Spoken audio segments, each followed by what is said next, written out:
Experience a new level of luxury on Topsail Island at Saltwater Suites in Surf City, North Carolina. With no nightly minimum, you can enjoy short getaways or an extended stay. Each suite features luxury bedding, full kitchens with dining tables and dishwashers. And all suites other than the 3 ADA suites have full-size washers and dryers. And don't forget about those beautiful ocean views. 24/7 self-check-in provides a hassle-free and seamless experience. Saltwater Suites is the perfect choice for your next beach getaway. Book your next Topsail visit at saltwatertopsail.com or call 910-886-4818. Saltwater Suites, Topsail Island's premier luxury hospitality experience. Welcome to the Topsail Insider Podcast, where you can hear all about the businesses and events in the beautiful coastal towns of the greater Topsail area of North Carolina. This podcast episode discusses firearm safety and skills training. Coming up, meet Heather Allen, owner of High Caliber Firearms Training and Education. Heather is a certified concealed carry instructor and NRA certified handgun instructor based out of Pender County, North Carolina.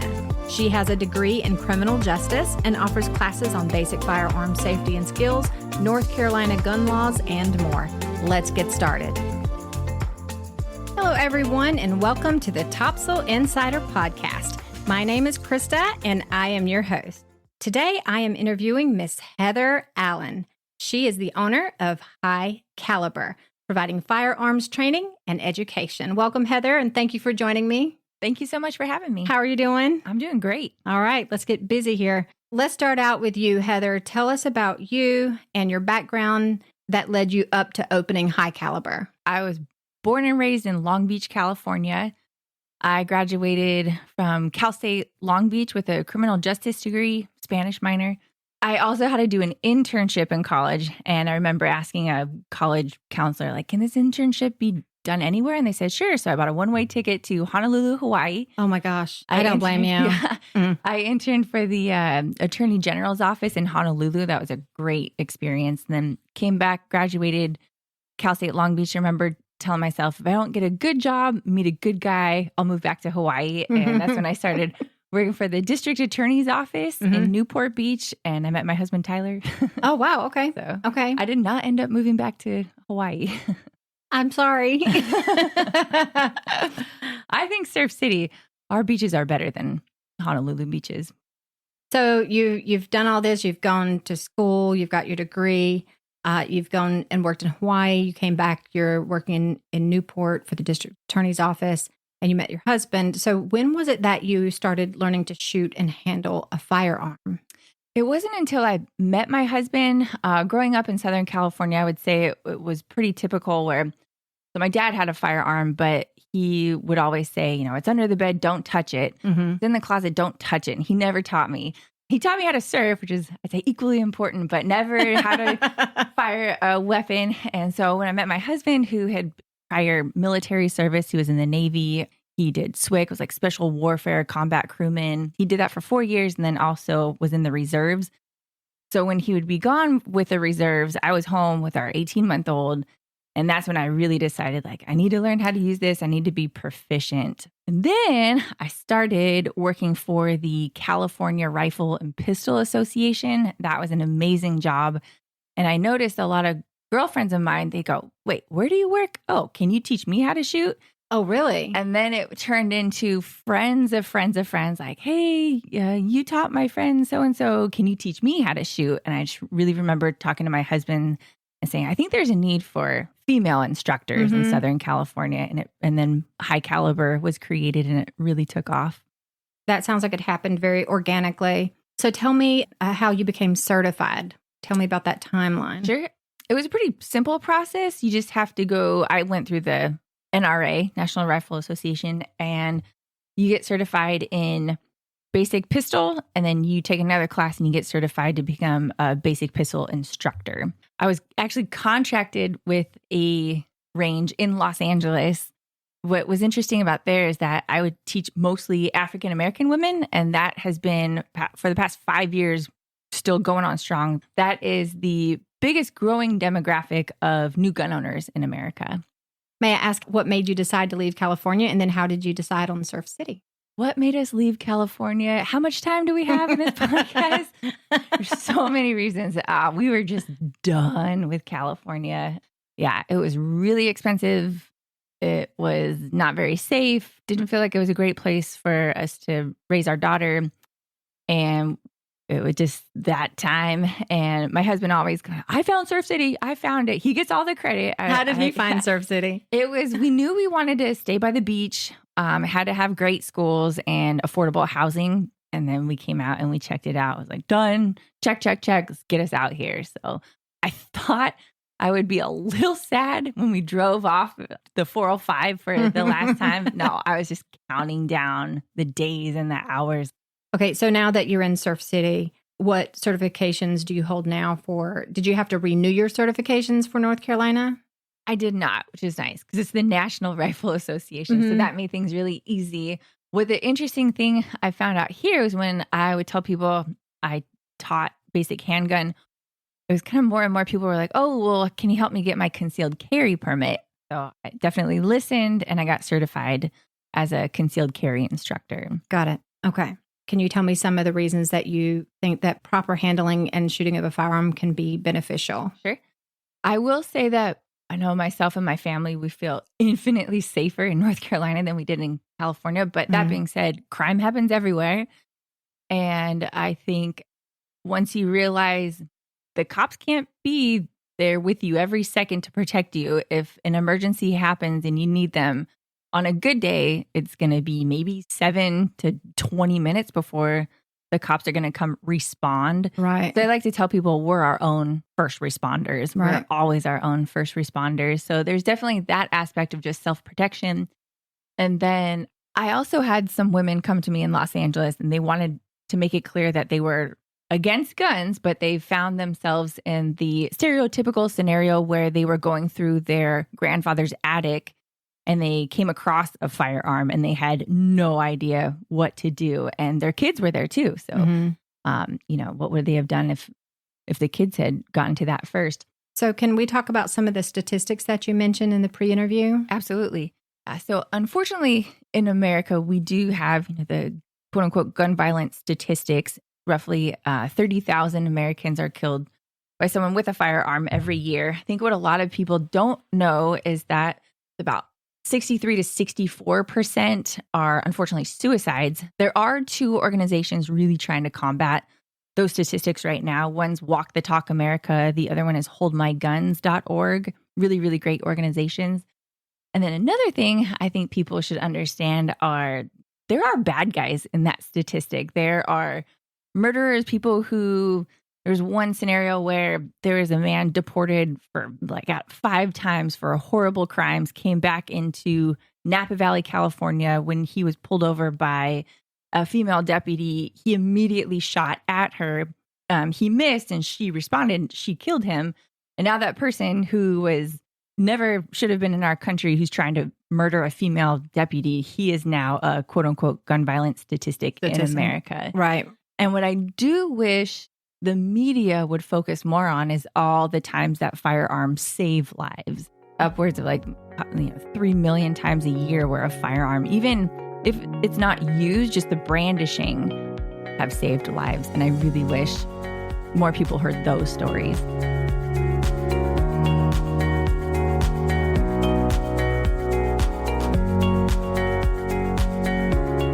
So let's talk about the classes offered by High Caliber. Please tell me about your concealed carry class. Sure. I tell people it's a fun, relaxed setting. I'm not a Marine. I'm not going to scream at you, but it's great making it my own class. It's funny because I did a poll and I think exactly 100 people did the poll. I said, would you rather break it up into 2 days or would you rather get it all done in one day? And 50% said Friday night, Saturday morning, and the other 50% said just get it all over with on a Saturday. So I offer both classes. Okay. The great thing is I hold them mostly at like local coffee shops. So there's the Ridge, Holly Ridge, and then there's Sundial. There's a new spot in Hampstead. It's called Upstairs Hampstead. I'm really excited about that venue. Oh, yeah. I've seen it advertised. Right. Yeah. It's really nice in there. And then we'll shoot at the VFW in Holly Ridge. So there we'll go over gun laws, and then we'll take a little break and we'll get out the fake ammunition and the handguns and go over all the parts, the safety, how to properly load, unload, how to line up your sights, good grip, all that fun stuff. Okay. Then we go back to the gun laws, take a 20-question test that no one has ever failed. And then after that, we go to the range and we'll do like a little cleaning party. I'll put some Chris Stapleton on, clean the guns, take them apart, put them back together. Then you walk away with your certificate that you would then take to your local sheriff's department. So you do have to go out to the range and fire your firearm before you can get that certificate? You do. You have to shoot from the 3, 5, and 7 yard line, and you have to hit within the silhouette 21 out of 30 rounds. How hard is the written test? It's not hard. It's you not can that miss hard. 6. Yeah. And out of how many? There's 20, and we go over pretty much all the questions. I'll say, circle this one. And a lot of them are true or false. May I ask how much your concealed carry class costs? Sure. For $120, that covers everything. So that covers the ammunition needed and the targets and the range fees and the books as well. And how many typically are in your class? That's a good question. There's been some times where I've had to turn people away. Oh, really? I'll cap it at 16. So there've been a few classes at 16, and then some other classes, there'll be like 4 people. So okay. You never know. Yeah. And what if I want to do a private class? Yep, do you offer that? I do. Yeah. Okay. Mm-hmm. What about if I just want like me and my girlfriends, like my group? I love it. Yeah. We would do that as do something together like that. Okay. Those are always fun. One time I did it at Chill Pretty, the super cute clothing boutique. That was a really, really fun class. So thank you, Amber, for letting us do it there. Awesome. Okay. I love this idea too. It's the sip and the second. Tell me about the sip and the second. Sip and the second is very relaxed because we're at your local really cute coffee shop, and there's all the fake dummy rounds, and we just drink our coffee, and I go over all basic handgun safety. So we don't talk about the laws or anything like that. It's all just, this is how you use your firearm.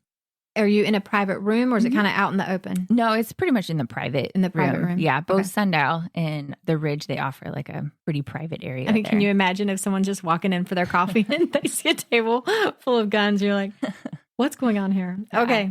But it is North Carolina. So wow, cool. Like, can I join? Yeah. Yep. And how long does the sip and the second last? Like an hour and a half. Okay. Goes by fast. And what schedule, how often and what days and times do you do that? I feel like Thursday is kind of the new Friday night. So a lot of ladies will come out on a Thursday night. And that's pretty much when I've gotten a good response for the sip and the second. Okay. And is there a fee associated with that? That one's $30. But the cool part about that is it goes towards your concealed carry class. And when you come to the concealed carry class, you can leave, you can do whatever you want because you've already taken that portion of the class. Okay. So especially on if we do a Friday night, people will come from the laws and then they get to go home early and come back the next day because they've already completed that part of the class. Got it. Okay. Do you have a lot of men attend the sip and the seconds? I think I've only had 2. Okay. Yeah. I would get a lot of couples for concealed carry classes. Okay. Mm-hmm. Okay. And let's talk about ladies' night. Ladies' night is so fun. It started, we did it in California, and much like in California, like in North Carolina, it started out with 3 girls, 4 girls, and last month we had 12 women come. Oh, that's great. Yeah. Yeah. So it's growing. It's really fun. I started it because I feel like it's important, even if you can't make it to the shooting range, just taking out your firearm once a month and getting the dummy rounds and just practicing, like getting reacquainted with your gun.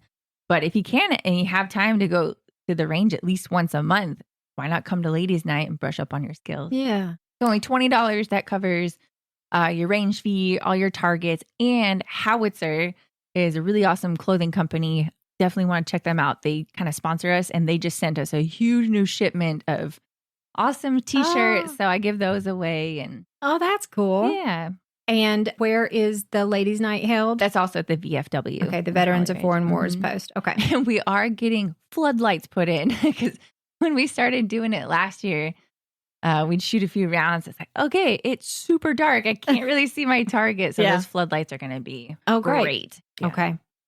Also at that VFW, there's a place where you can sit down and have a meal and Yes. some drinks afterward. Mhm. The best bartenders in town, and you can get drinks and all the food you want for like $5. Nice. That's a deal. Yeah.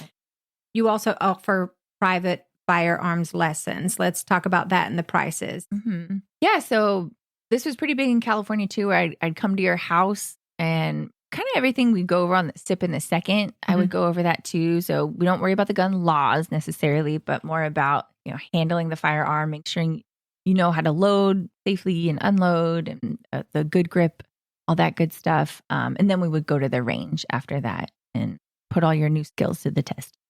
Can I ask, I've heard you mention now a couple of times about learning the grip. Tell me what's important about the grip. I see a lot of things on Hold TV. it to the side. No, you don't want to hold it to the side. Yeah, so a good grip is important because you can experience jams if you're not holding it tight enough, if you're holding it too loose, too low, if you're like in the whole like quote unquote teacup hold. What's the teacup hold? It's like you hold it down instead with of it in your palm of like, yeah. okay. Don't want to do that. So Okay. yeah, I would kind of wish this was on video so Right. people could see what you're talking about. Yeah. Okay. I tell people a good grip, what I've learned that's helped me is you almost want to grip it like you're breaking a stick motion, but then you squeeze the trigger as light as you can.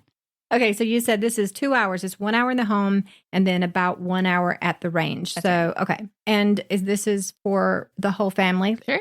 I think that's very smart to have your kids be aware. And if they do shoot, it completely takes out the mystery in guns. They know absolutely this is not a toy. They understand the power behind it. Okay. The NRA has a program, it's called Eddie Eagle, and they wrote the most catchiest tune where it's a stop, don't touch, run away, tell a grown up. And it's so good, but that's what they'll do. They'll stop and they know not to touch it. You offer refresher courses as well? Sure. Yeah. Okay. It's pretty much just at the range. Just at the range. Yeah. Okay. And you do teach kids alone without their parents as well. Can you tell me a little bit about that? Well, most of the time the parents are there. Are they shooting as well? Yes. Most of the time. Okay. Mhm. Yeah. But like for me, I taught swim lessons, but I didn't want to personally teach my daughter. So I can understand even if you know your way around a firearm, if you just want a different person teaching your child, makes sense. It was interesting because in California, I had at least 3 parents say, we looked at a bunch of other websites, but yours was the only one with kids on it. And Interesting. Still Yeah. out in California. That just blows my Mhm. mind. Yeah. But as of July 1st of last year, there's a possibility I would have been fined $25,000 for having kids on my website because Really? now, the governor signed an executive order saying you can't solicit guns to minors. So it was like written super vaguely. So teaching safety about it would still fall into that category? Yep. And unfortunately, a lot of ranges I used to work for, used to frequent, they stopped teaching safety to kids under the age of 18 because they didn't want to be fined $25,000. So that was unfortunate. Earlier, you mentioned that kids, to remove the mystery of the gun, is to just let them fire it once in a safe environment. Tell me about an experience that you had that kind of let you learn that yourself. Sure. So I taught one couple and they went from 0 to 60. Like they didn't have any guns. I think they were testing out mine. And then the next thing you know, they had like 10 guns. They were just all wow. about it. Yeah. So they really want to make sure their kids knew how to be safe. And it was a 10-year-old boy and then a neighbor who was also 10. I think the daughter was 8 years old. And when we were practicing the grip and the sight alignment in the home with the dummy rounds, their faces, oh, look at me, I'm holding a gun. They felt like they were so cool. You could just like, again, see it on their faces. Then we step into the actual shooting range, the indoor range. It's loud and they're on the firing line. And again, like people are just shooting kind of, loud rifles next to us and they're jumping. and their whole demeanor changed. Oh, really? Yep. And so they're holding the gun. I think it was a 9mm. And so when they fired that first shot, they absolutely, there was no mystery. They knew this is not a toy. This is going to destroy something when you squeeze the trigger. So I think it's a great experience because, again, it takes out all the mystery. What age do you have to be to get the certificate for a concealed carry permit? This is a great question because there's really no age minimum for the certificate that I give to the clients. You have to be 21 years old to get a concealed carry permit. So if you were a responsible 18, 19, 20-year-old, I would have no problem doing the course with you. And then once you turn 21 on your birthday, you could go to the sheriff's department and turn that in. And it's good for 5 years. The certificate that you give them, they can use that. So every county is different. So that means there's like 100 different expiration dates for that. But in Pender County, it's good forever. Okay. Yeah, most of them are good forever. I think there's some counties that they're only good for like 5 years. Okay.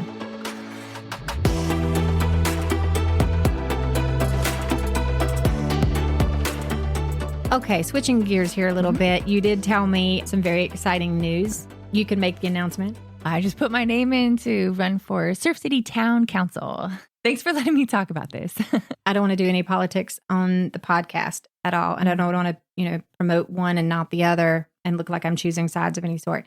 But you are running for town council, and it's not like a Republican or Democrat. It's just you are an involved member of Surf City and you want to be a voice. Is that right? Right. Yeah. There's no letter after your name. You run for town council. It would be different if I was running for school board or county commissioners. There would be a letter after your name. What motivated you to run?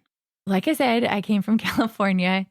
When we moved here, I felt like I needed a shirt that was like, we're the good Californians moving here, I swear. But I'm motivated because Surf City reminds me so much of the beach town I was born and raised in, where it was clean, it was safe, it had great schools, it was a great place to raise your family. And because of some failed local and state policies, no matter how well intended they were, I saw things change drastically and very quickly. So the big motivation is I love Surf City.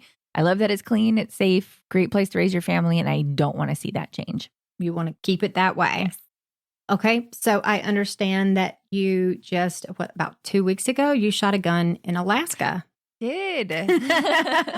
Can you tell me why you shot a gun in Alaska? Right. 3 years ago, I started a journey. I really wanted to shoot a gun in all 50 states, and Alaska was my 50th state. Really? That is the coolest. Yeah. How long? You said 3 years ago? Yes. So when I decided I was going to do it, I had 4 states under my belt. So technically, I shot in 46 states in 3 years. Wow. Okay. It takes some people a lifetime, and they don't even hit all 50 states just to travel in. So you really must have been going hard. Yeah. And you took lots of pictures and documented this adventure? I sure did. Yep. And I'm almost finished with my book. A book. Let's talk about the book. Did you start this adventure knowing that you were going to turn it into a book, or the book came afterward? I had no intention to write a book. It wasn't until I said I was probably about a little over halfway done. And a friend of mine from Instagram, I saw that he was writing a book. And I was like, oh, I don't think he's ever written a book before. Like, if he can do it, why can't I? So I connected with him, and he really helped out a lot. So thank you, Josh Brisbane. Once I decided I was going to write a book, I just got so excited because I was kind of getting sad. Like, oh, my journey's coming to an end. So now I kind of get to relive it all. And, I'll have that book forever. And maybe my daughter can share it with her grandkids one day. Yeah, I think that'll be beautiful. Tell me what you've decided to name your book. Sure. Naming the book was kind of tricky. I didn't want to be, like Heather Shoots Across America. But I was telling my grandma about it, and my grandma looked at me and said, oh, it sounds like you've got 50 states in your sights. And it was like, wait, what did you say? I got to write this down. Oh, I was like, gosh. You totally just named my book. So the name of the book is called 50 States in My Sights. I love that. Isn't that fun? Oh, yeah. And then she passed away like right after that. Oh, no. But you have She lived to that. be 94. And she was ready to go. But thank you, Ree, for that. How title. long ago was that when she passed It was away? almost a year ago today. Okay. Yeah. Wow. All right. Well, thank you. Up above. Above. Yes. Tell me what you enjoy doing outside of high caliber. have a horse named Peso, and I love riding him. We joined Freedom Boat Club. So the Freedom Boat Club, that's been a lot of fun. So I take the boat out, and I love the beach. I love to surf. The water out here has been so great because in California, as you know, it's cold 24/7 all year long. All year long. If it gets to 67, it's like, ooh, oh, that's warm. And out here, it's like you don't even flinch some days when the water hits you. Some days it's like bath water. Like it's not even refreshing. Yeah. Let's talk about that surfing because I've seen pictures of you out there riding. We have some great photographers on our beach here, and they really love capturing the surfers. And I've seen you out there. So you said your dad taught you? He did. Yeah. I remember in college, I was so excited I could plan my schedule. So every Monday we'd go to San Onofre and we'd go longboard out there. And nice. Yeah. Nice. So fun. Is it a big difference in the waves here versus California? A little bit? Yeah. I guess the word you could use is maybe they're a little more consistent in California, but it was just a bonus having waves here in Surf City. But I guess Surf City, we should have some surfable waves. But last week, maybe it was the week before, the waves were huge. And I ran into some people and they were showing me their shots. And it was a 12-foot wave. Wow. Yes. Are you going to do the longboard surfing competition for Ocean Fest? I was thinking about joining. Do you know what they do should. for that? Yeah, maybe I will. You have to pick straws. And yes. Yeah. And it's like the retro. You don't know what board you're going to get. I think it sounds so fun. It does. I think the people who to watch it, is what I should have said. Yeah. There's some good competition in that. Those surfers are really good. So I can't wait to see it. Yeah. Okay. So I want to find out if you have any future plans, whether they're personal. I know about the book. I know about you running for city council. What about any other future plans? My goal was to teach 150 students this year, and I'm definitely going to meet that. Oh, wonderful. So, yeah. Okay. So maybe next year it'll be 200 students. I love it. Yeah. I think I would like to offer more classes, just like a 2-hour class. I did a free situational awareness class for the community, and then maybe offer something to like real estate agents, how to be more mindful if you're meeting a stranger client. I've heard horror stories about that, actually. Yeah. So just being more safe in that aspect. Sure. Explain to me what situational awareness is, because I am hearing these words a lot. It means just being aware of your surroundings, not being on your phone all the time, just kind of looking around and knowing, it's one thing if you're in your neighborhood. It's another thing if you're at a gas station late at night. I will tell you, nothing good happens at gas stations late at night. Right. So just little things here and there, little tips, like always trying to park under a light. Don't hit your alarm for your car until you're right there. Like maybe someone's watching you. They know where your car is, like 20 feet away. So little things like that. Yes. I think they're really good tips for especially girls who are going off to college for the first time. Yes. Very good. Very good point. You mentioned the real estate agents. Mm-hmm. Has anyone come to you saying, can you help me with that? Are they finding it to be a problem?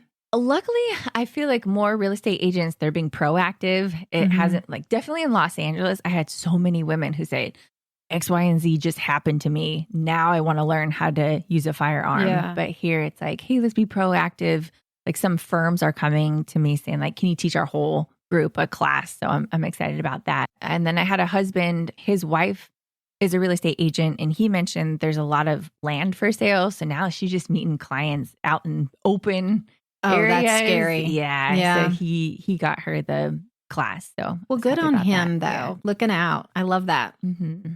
So I do this thing at the end of each podcast. It's called Final Thoughts. And I just ask if there's just one thing that you really want the listeners to know about you or High Caliber. Like, what's the one key thing that you just really want us to know?